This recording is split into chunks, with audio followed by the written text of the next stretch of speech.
अस्सलाम वालेकुम, मेरा नाम अदीला अलवी है। मैं लंदन से बात कर रही हूँ। मैंने पाकिस्तान आना था तो मैंने चौधरी इरफान शौकत को मैंने पैसे दिए टिकटों के लिए, और उसने मेरे साथ पहले कहता रहा कि मैं आपको बाजी टिकटें भेजता हूँ, तो उसने मेरे साथ फ्रॉड कर लिया। मेरे 3 बच्चे हैं, इधर मैं अकेली रहती हूँ और मेरे इतने सोर्सेज नहीं है। मैंने अपने पैसे पता नहीं कैसे जमा करके टिकट के लिए भेजे थे, तो इसने मेरे साथ फ्रॉड कर लिया। आपकी मेहरबानी, जो भी बहन भाई मेरे सुन रहे हैं, आपकी मेहरबानी, मेरी हेल्प करें।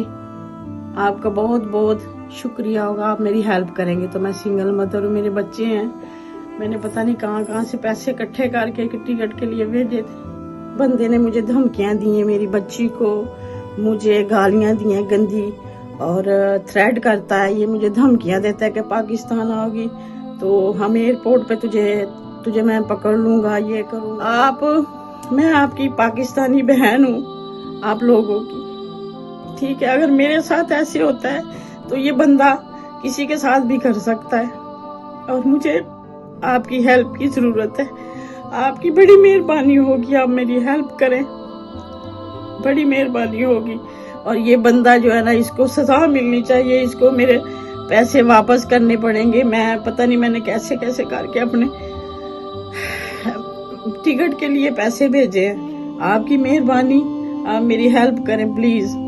और मैं आपकी पाकिस्तानी बहन हूँ, बैरून मुल्क में अकेली रहती हूँ। कि ऐसे बंदे इंसान करते रहे तो फिर अपनी कंट्री में जाके भी बंदा डरे, तो ये अच्छी बात नहीं है। वो मेरी कंट्री है, मेरे अपने लोग हैं। मैं उधर जाके भी मुझे डर लगे, या मैं उधर जाऊं तो पाकिस्तान जा ना सकूं, अपने बच्चों को, अपने रिश्तेदारों को, बहन भाइयों को ना मिलूं, तो ये अच्छी बात नहीं है कि मेरी कंट्री हो के तो मैं अपनी कंट्री से डरूं। आपकी मेहरबानी, मेरी हेल्प करें, जितनी हो सकता है मेरी हेल्प करें। इस बंदे को जितनी ज्यादा हो सकती है ना, इसको सजा मिलनी चाहिए।